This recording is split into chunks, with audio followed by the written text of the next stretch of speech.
Okay, again, to all you people that maybe came in a minute late, I want to welcome you all to DIY Qualitative Research, How to Use Conversations connect with With customers.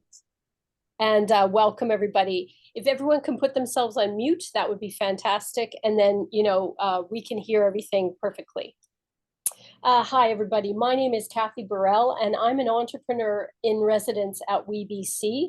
And before we get started, I would just like to acknowledge that we're gathered here today on the traditional and unceded territory of the Okanagan Syilx people, and we recognize, honor, and respect the presence of Indigenous people, past, present, and future. And I'd invite all of you to write into the chat on whose traditional territories that you're joining us from. Jen will post a link in the chat. And the last thing I want to say is that we'd love to hear from you. If there's a topic that you would like us to consider for a future webinar, please tell us the topic at the end of the session when we launch our feedback poll. You can just put a couple of words in there, or an idea for a topic with your name, and then somebody will get a hold of you if we need a little bit more information. So welcome everybody. My name is Kathy Burrell, and I'm an entrepreneur in residence here at WeBC. Okay, let's talk a little bit about what we offer. We provide support for your small business journey. We offer financing to get your business started and operating capital to fuel growth. We offer more flexibility than traditional lenders because we take a holistic approach and provide loans based on your business's viability, not based on formulas, as most of the banks do. This means that we provide loans to a diverse range of women-owned businesses and support you with integrated services, including complimentary training, mentoring, and business advising. I'll just say that one more time. If you were to get a loan with WeBC, we start lending at $5,000. We go right up to $150,000 for the term of your loan, and that's usually 5 years. We would provide you with complimentary training, mentoring, and business advising. That's like our superpower at WeBC. From essential business skills development to personalized business advice, we know the right questions to ask and the right resources to connect you with. In our mentoring programs, you can connect with a network of women entrepreneurs and experts around BC who can support and inspire you. You can learn more about our services. I would encourage you to go to www.we-bc.ca,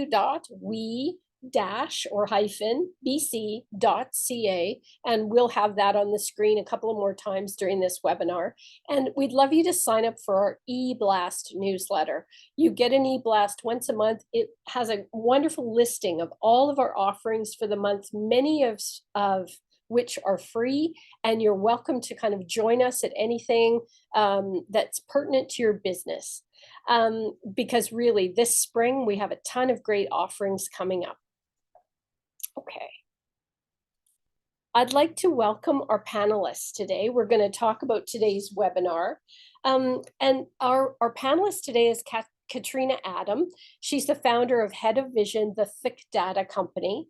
And I want to ask you a question. When you think of market research, you may picture a large firm engaging a team of researchers with stacks of data. And all of you are very scared for me to say that. However, market research can be as simple as having conversations with your customers, and even more impactful that way.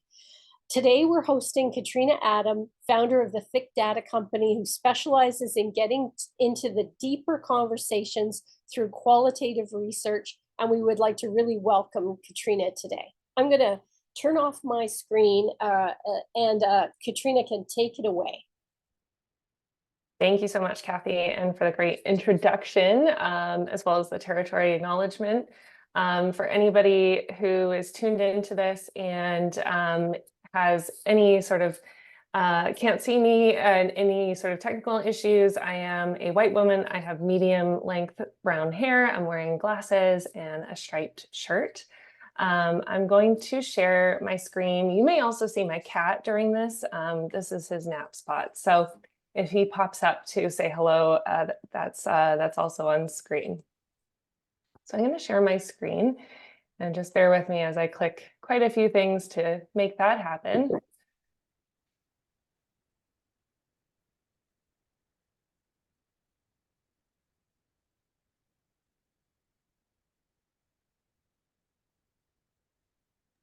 Looks good, Catriona. Okay, Great. Oh, now your notes are showing. now it's notes. See? We practice, and no matter what, technology always does something fun for us, but that's okay. I can't make my bar go away. Oops. Silly thing.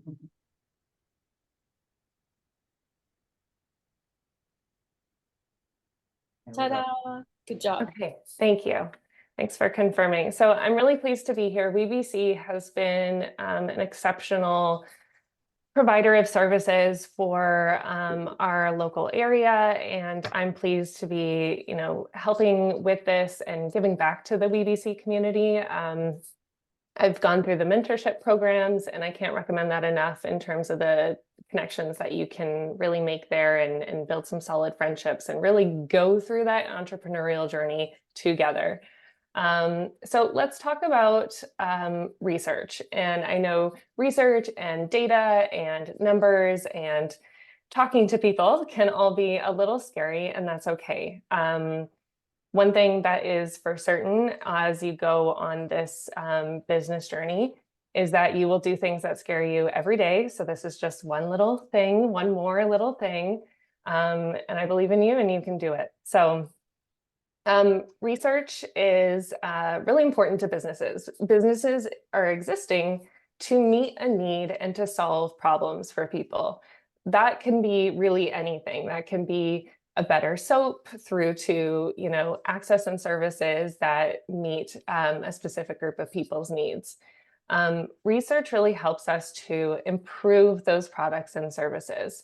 So that can be anything from the very beginning of the idea of that product or service that you're going to offer through to you've launched it, it's out in the world, and you want to do sort of like a continuous improvement thing, not stay stagnant, make sure that you're keeping up with trends, all of that sort of thing.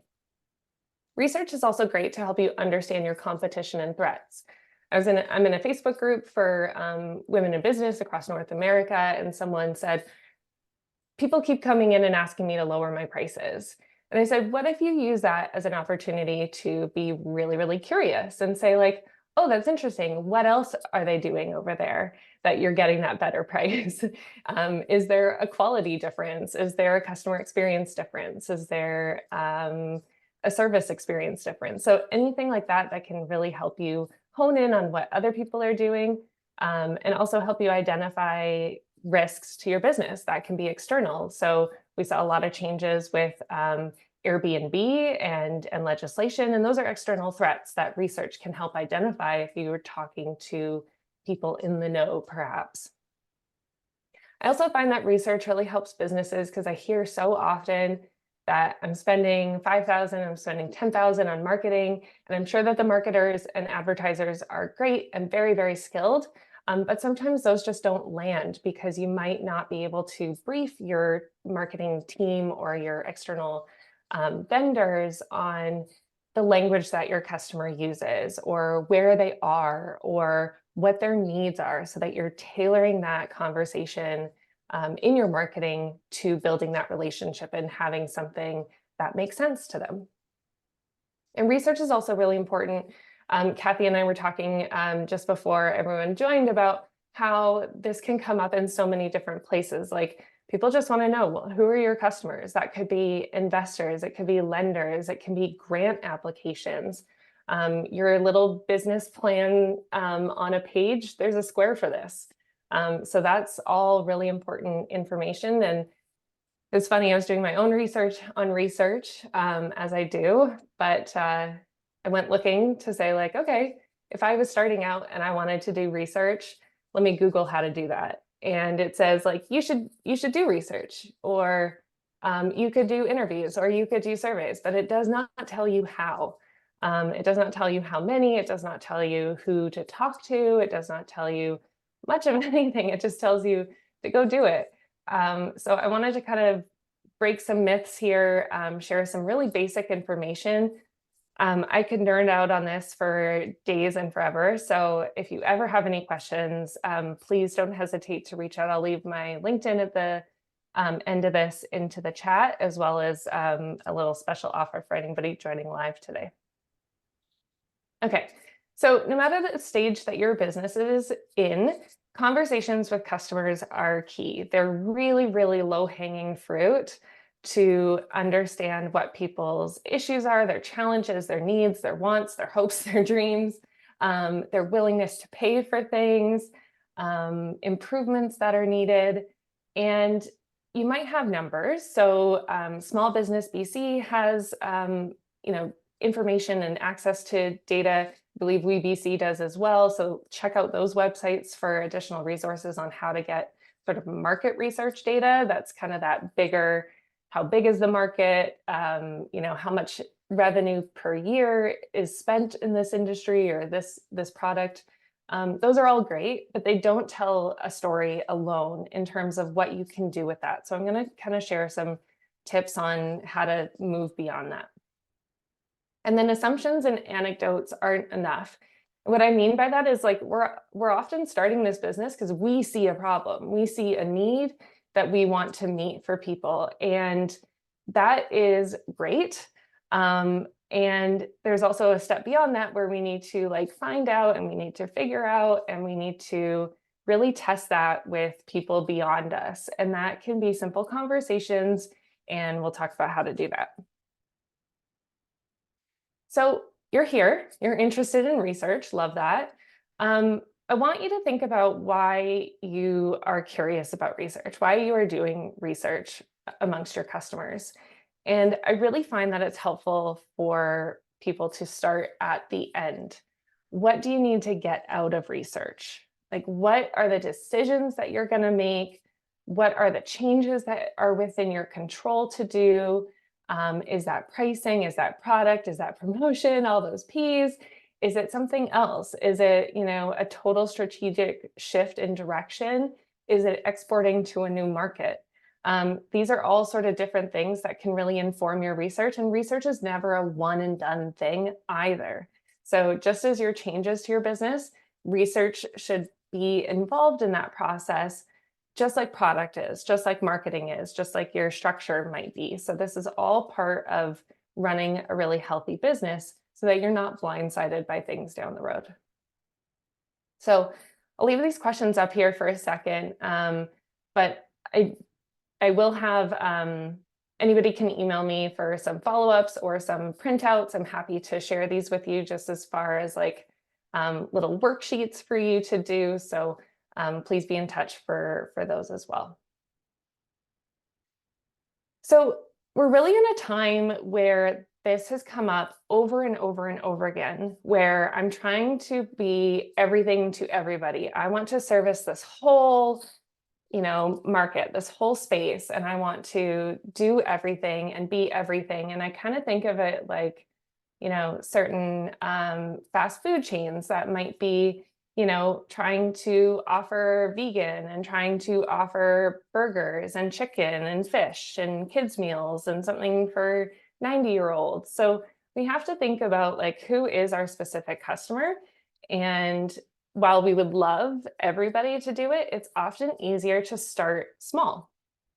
So if we don't, we're spread thin in our time, in our resources, in our energy. We're also spread thin in our marketing dollars because we're trying to say one message to all the people that might not be landing, and your product fit might not be specifically tailored to everybody's needs either.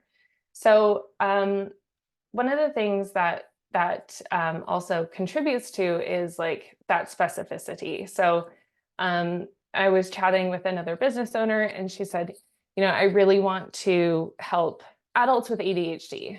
And she started really, really broad because she saw all these problems with being an adult with ADHD. The help ends after school. And, we're just kind of left to our own devices to figure things out.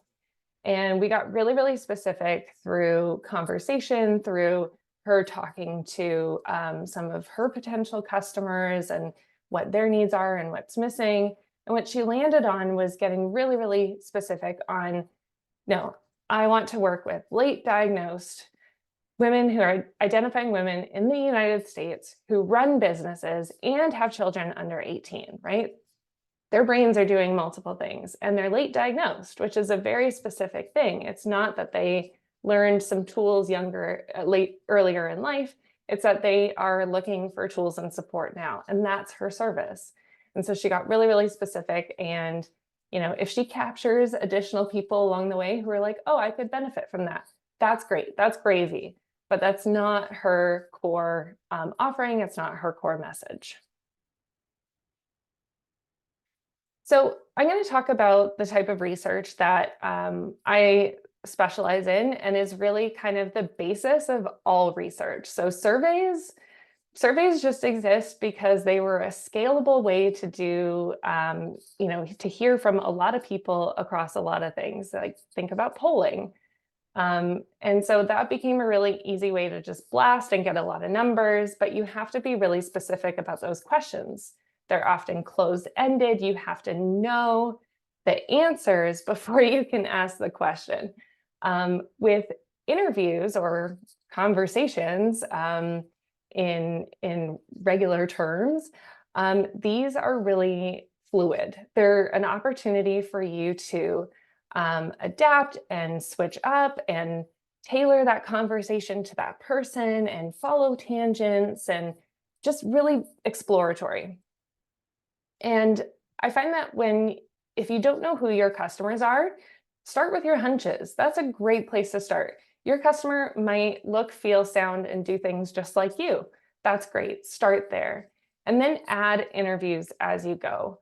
And so doing as many informational interviews as possible to understand who they are and who they are not. So one quick way to do this and to think about this is like just 3 columns, right? Often I find that, when I was figuring out the types of careers that I wanted to do, it was easy for me to figure out what I didn't want to do. I didn't want to do the same thing every day. Okay, great. So I'm going to put that in the not this kind of job column. Very similar here. So write down who they are not. If they are not boys, if they are not men, if they are not girls, if they are adult women, okay, great. If they are non-binary, great. If they are in Saskatchewan, great. Getting really specific about where they are, who they're not, and then who they might be. These are formally known as hypotheses. So you're going to use this as like in your interviews, in your conversations, as you talk to people and you start to discover, oh, you know what? It's actually not that person. I'm going to move that column over and I'm not going to focus on them as much. So that can be a thing that you prioritize later, but it's certainly maybe not your starting point. So I promised to pause along the way to answer any questions that might have popped up. So I will hold here for a minute if there's anything that from the chat.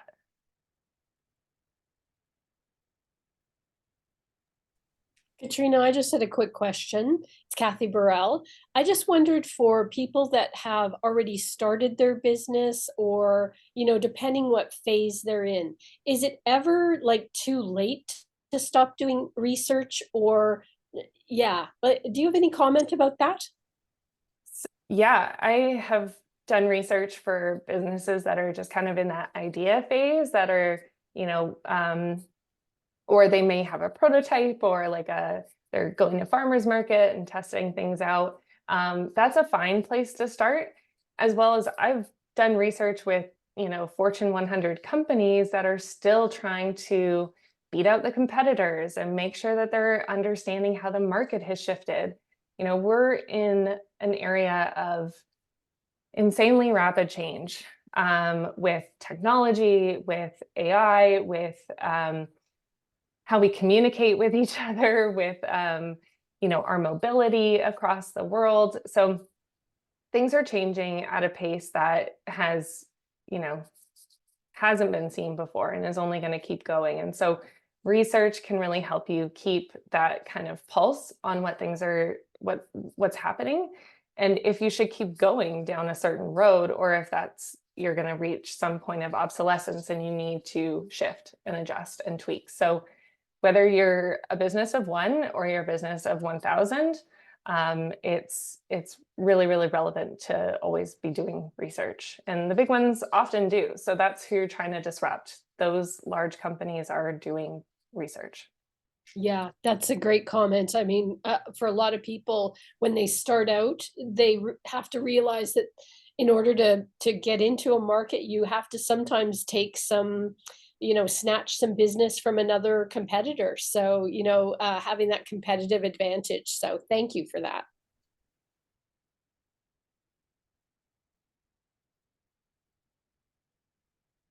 Okay, I'm going to move us on, but please keep popping questions into the chat or the Q&A, and we can address those as we go, or at the end if they weren't already answered in some of what we talk about.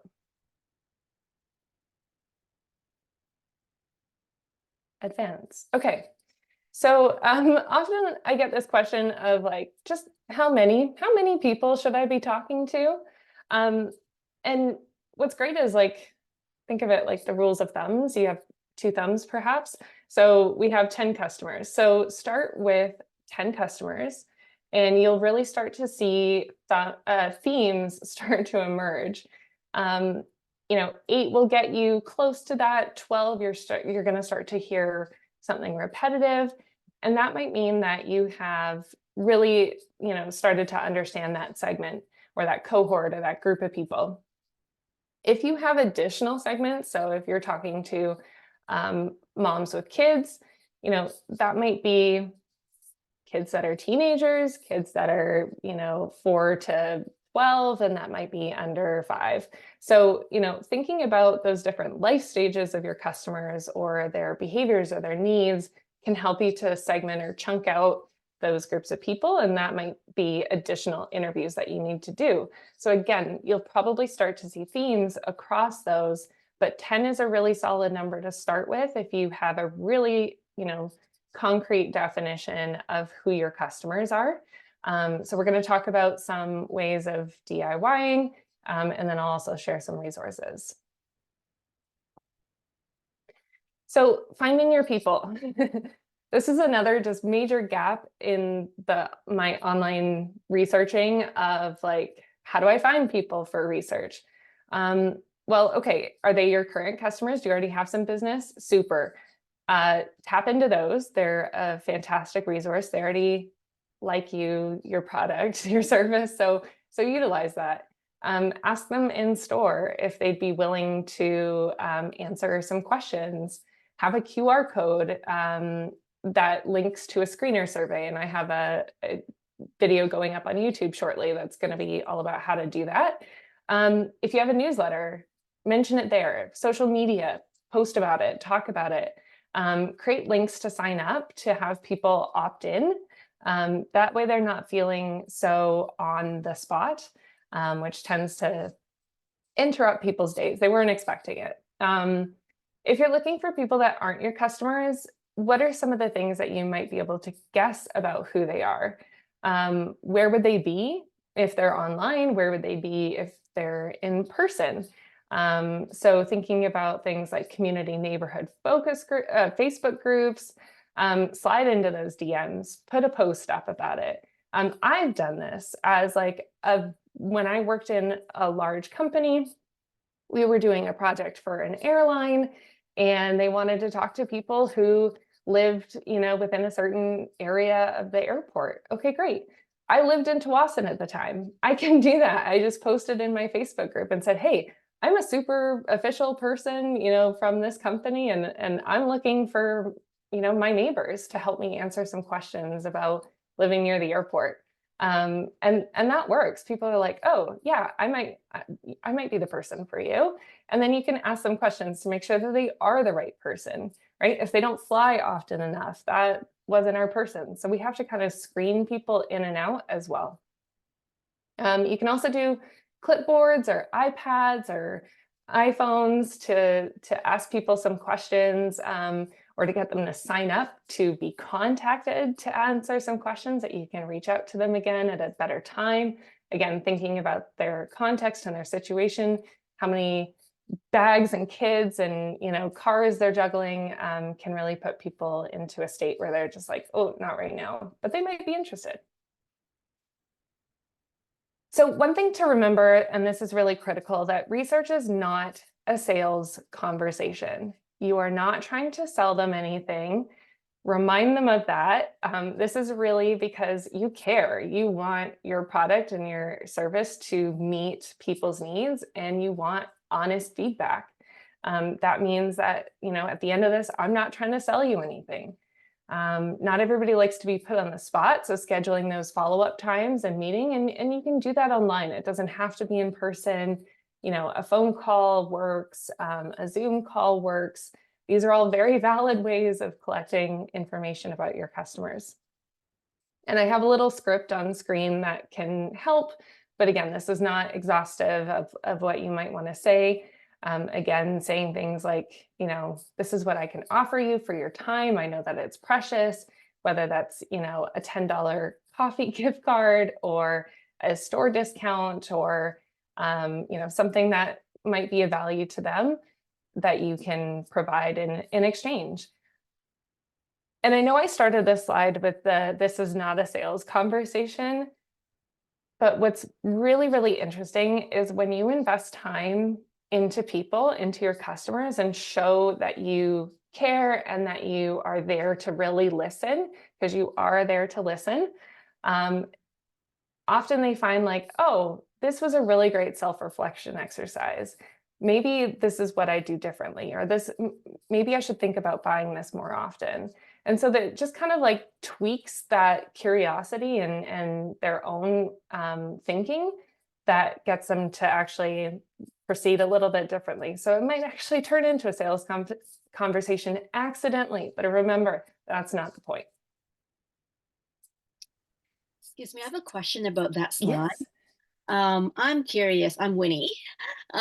So I'm just starting out my business. I don't have any customers yet. So is this something that you could use? Just put it on social media and see who within my contacts will be willing to have that conversation? Yeah, absolutely. I think that there's a opportunity for people to maybe tag friends or family that they might think of that, would be great for this. Again, what you can offer at the beginning of a business might be different than, the big players in the industry that might be, doing lots of hundreds of dollars for somebody's time. But I think that it's a way for you to invite people in, but also be a little choosy. You should be choosy at this point too, which is like, if they don't meet certain criteria about what you believe to be true about who your customer is, and that, could be anything in your criteria, don't include them in the research, right? They're not your ideal customer. They're not your customer. They're not a potential buyer. On the next slide, I talk about, like, as a researcher, one of the worst things that we can hear is like, oh, you know what? Those really aren't our people. And that's devastating, right? Like, you don't want to spend time and resources on people that might not be your customer. But if you're in those early stages, it is important for you to figure out who those are, and that's trial and error. Thank you. Hi, this is Bettina. I have a question. I'm currently working on a survey to send it out, and we've been discussing what the token of appreciation should be, or if there should be any.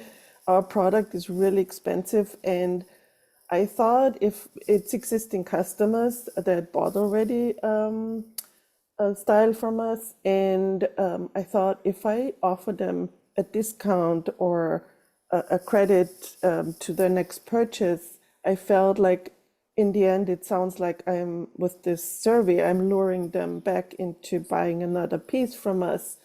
On the other hand, I want to get way more interviews than 10 people, so really I don't want to spend like a ton of money into gift cards or anything. And also when your product is really expensive, a $10 gift card is like weird, I guess, for your audience. So how would you solve that problem? Could I get away without any gift, but just lending them my ear and listening to them?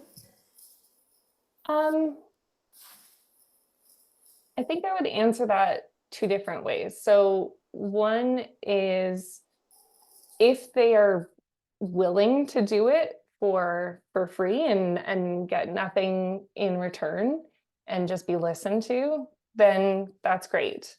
I tend to not operate in that assumption only because, you know, that's really going to be for like your hardcore fans, like the people that are just like, oh my God, I'd do anything to talk about this, or you know, they're evangelists or they advocate for you. Like those people would certainly probably do that. On the other side of it, like I completely see your point about like the you're luring them back in. You know, I think that there's an element of, you know, investment into your business, right? Because these what you pay people for research is typically tax-free for them. No, it's not claimed as income, so it's free money. And for your business, it's an expense. So when you think about it that way, like there's opportunity for it to say like, okay, I'm investing this time and money in my business, both from my time and the money to offer people their feedback and their advice. I don't know if that completely answers your question, but there is also, you know, making sure that you can test both as well, I think is the other answer. So you can start it with, I'm doing this and I'm not offering anything in return, and see how that goes. And then you can shift gears and try out the store credit or a discount. And then if that still doesn't work, you can try the money route, and the gift, like Visa gift cards are great, or Amazon gift cards. Maybe not Amazon because we love to support small business, but you know, the point being that, you know, you can try different things and see what works. Okay, that makes sense. Thank you so much. My pleasure. So yeah, to some of those questions, I think part of this is really about making sure that the folks that you spend that time and money on are within the right, you know, demographic or sociographic or purchase behaviors or competitors that they shopped at. I used to work somewhere where they just like pull people off the street and interview them for like a Starbucks gift card.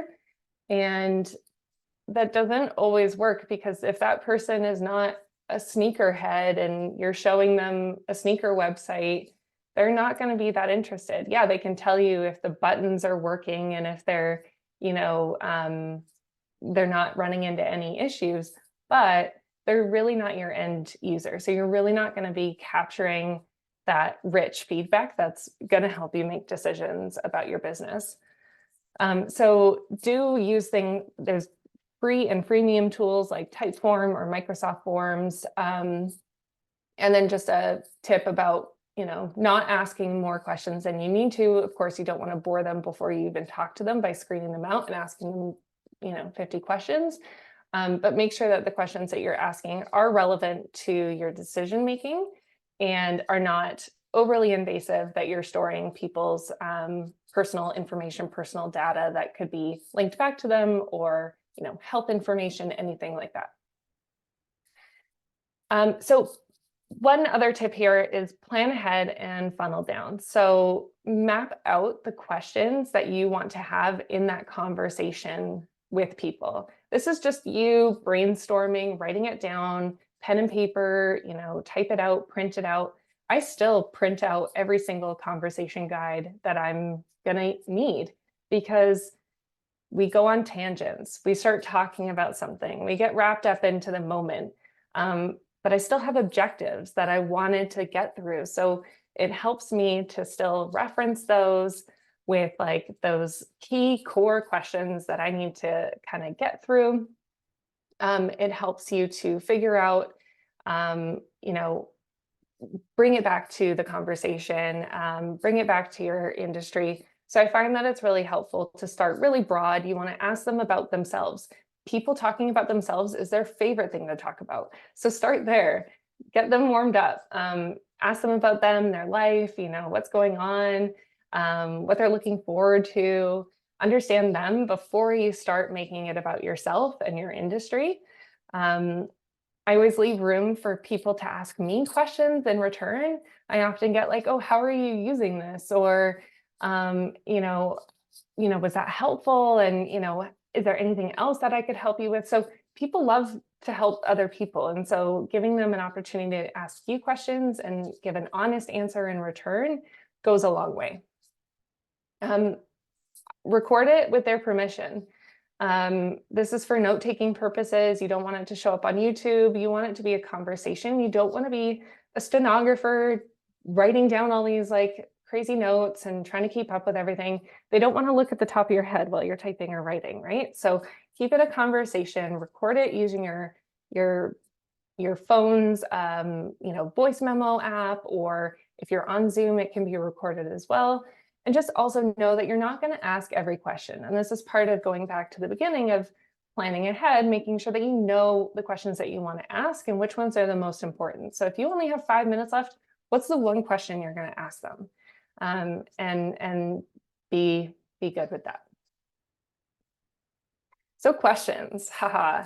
So one thing I love about Brooklyn Nine-Nine is there was this episode where Jake is interrogating someone, and he did rapid fire questions. He was like, what kind of car did Robert drive? Also, Dana from the bar, what color was her hair? And which night does the cleaning crew sterilize your office? And have you ever been to where the body was found? And when you left your phone at the office? Like, one question at a time. This is a total exaggeration, but one question at a time, right? What people actually hear when you ask a question is probably a phrase or a few key words. So keep it simple, keep it tight, and then just breathe, just pause, let that sit. Don't build on those questions and, continue to kind of probe. Just ask that open-ended question. Don't ask questions that you're going to get a yes or no to, because that's too easy. But just make sure that you're giving them pause. I'm going to talk quickly about active listening. So there's like 6 key things to this. One is adjustment. So if you wrote down a question and you've asked it and they're like kind of confused and not really getting it, just wait a minute and you can offer to rephrase it. So that might just be meaning less formal, more casual, or changing the wording a little bit, but it's really important to meet people where they are. Body language, so that's your body language. That's making sure that you're feeling, open and approachable. You're not like defensive. You're not, doing anything that could make them feel uncomfortable. Curiosity. So this is kind of like just maintaining that air of like, take your business owner hat off just a little bit, in terms of like, you are there to listen and not to provide answers, and you're not there to, solve problems while you're there. D is for ditto. So this is a great one where, you rephrase it back to them how you heard it, just to validate whether or not you understood it correctly. Exhale is for just pauses. People will fill in pauses and awkward gaps. If they're still struggling, again, go back to adjustment and tweak the question wording or offer to. And then focus. This again goes kind of back to the note-taking and making sure that you're giving them your full attention, muting your phone, turning off notifications. Sometimes when people respond to a question when evaluating things, they'll say like, oh, well, what do they mean by this? And one of the biggest mistakes I find is that people jump in with that answer. They're trying to like, oh, this is what we're saying. Don't answer, don't correct, just kind of rephrase it a little bit. And I call this like the reverse Uno. Well, what do you think they're trying to say here, right? Just answer their question with a question, answer that question with a question. Do that enough times, and then you're like, okay, this is what we were actually trying to say here. bring them along with you, and then see like what was the gap? How could we do that differently? So once you're done with your conversations, your interviews, I tend to do this just really quickly now, but take all your observations, all your data, all your quotes, and kind of theme them out, right? You're going to create little buckets of themes, whether that's about pricing or your product or your marketing or anything like that. Just find those themes. And then that's going to bubble up into a little bit of a key finding.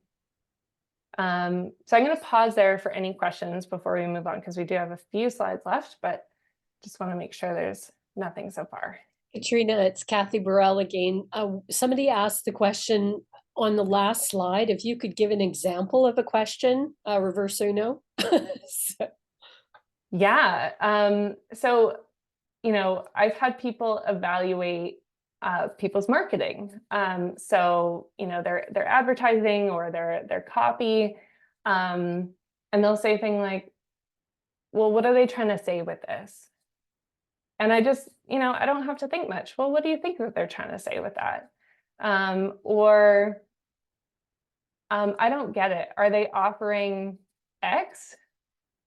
Oh, do you think that they're offering X? Is that what they mean there? So just using, again, their language back to them, you're just kind of like repeat and repeat back to them to flip it back around. You're not trying to answer or solve it, and you're also not trying to like guess either, but you can. And this just takes some practice of putting that block up and not answering their question.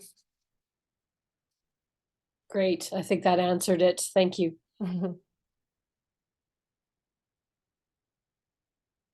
So you got all this data, you've had interviews, you've got observations, you've got these great quotes, you've got people that have said things to you.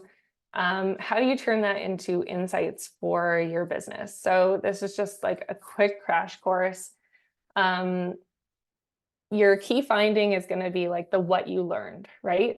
The barrier, the problem, whatnot. Then you're going to have a column that's like your so what.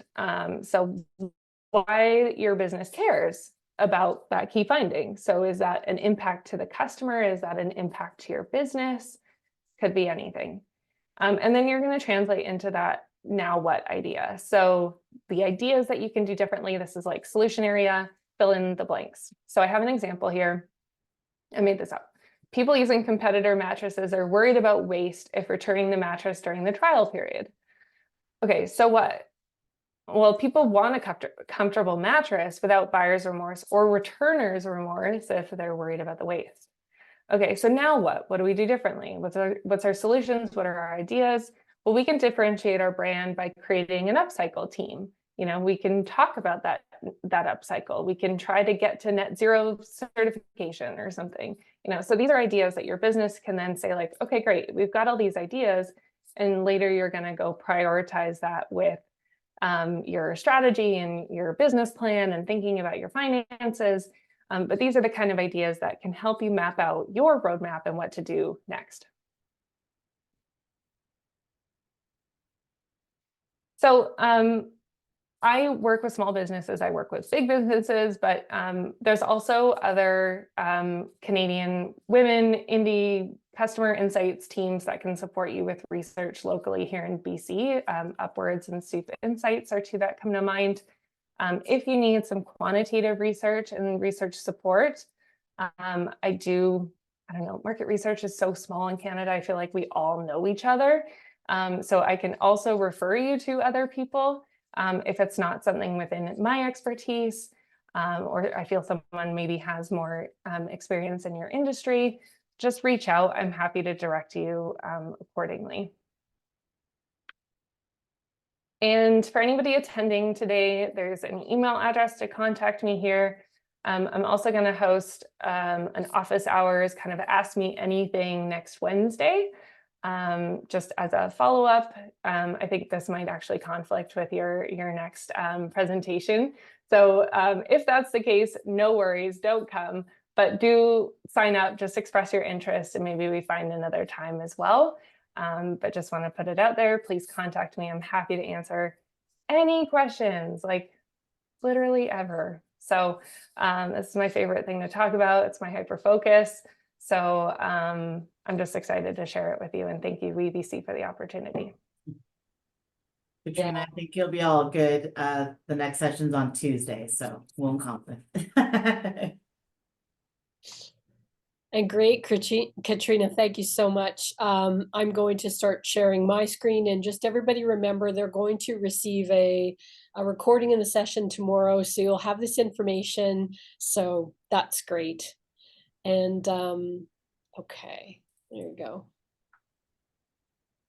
Yep. There's me. All right. And yes, so now we're just I'm going to say thank you to our panelists. Thank you to Catriona.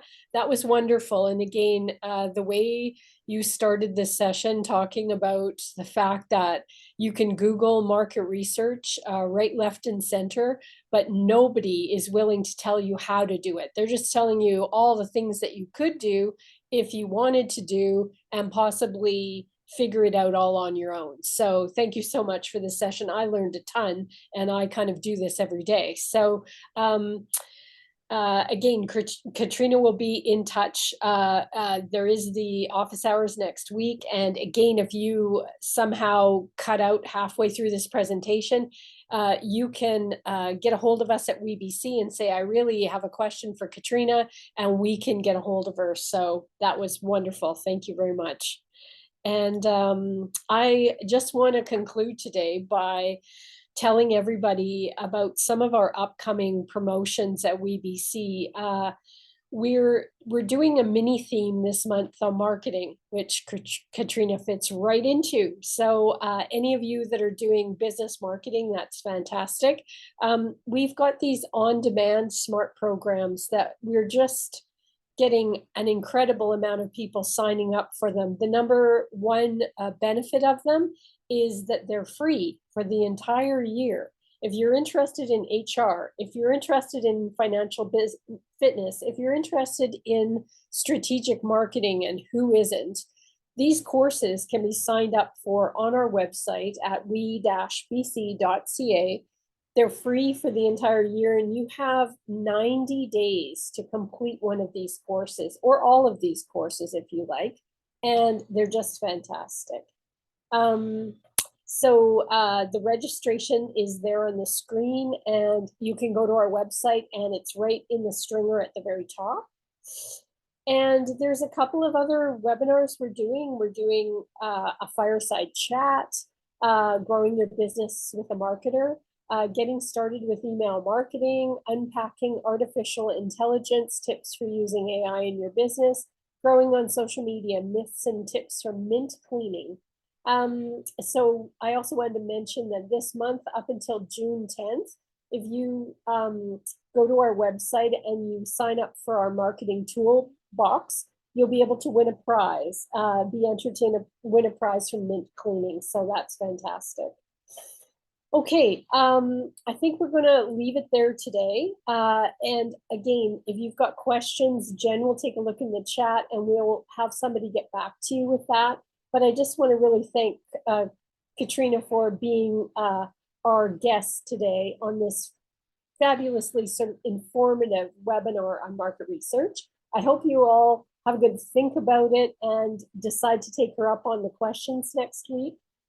I want everybody to please sign up for our eBlast newsletter. I think you'll get a lot out of it. And goodbye, everybody. And thank you for joining us, and enjoy the rest of your day. Oh, we're also going to do a feedback poll in about 1 minute. I think Jen is going to get that up. Oh, there it is. That Jen, she's so efficient. There's a question in there, Catriona. They want to know if you're wanting to share the slides. Yes, yeah, please be in contact, and I'm happy to do that. Okay. And if you like, you could send me the PDF and I can send it out in email if that works for you. That sounds great. Okay, perfect. So sounds great. Thank you. Just a reminder to everybody filling up the feedback poll, if you have a topic that, a burning question that you'd like to WeBC to do a webinar on to answer, please include it in the feedback poll, or send us a quick email at hello@we-bc.ca, and I'll forward it on to Jen. One more minute probably for the poll. Jen is getting all these answers. Look, everybody is filling out. Look, Catriona, look at the market research we're doing. Look how well we're doing. It's just incredible. Jen, you're a genius. Okay, yes. And then after the marketing poll or the feedback poll, we'll say goodbye. And everyone have a great day. And thank you very much for joining us today. And thank you to Catriona. Okay, we'll see you later. Bye.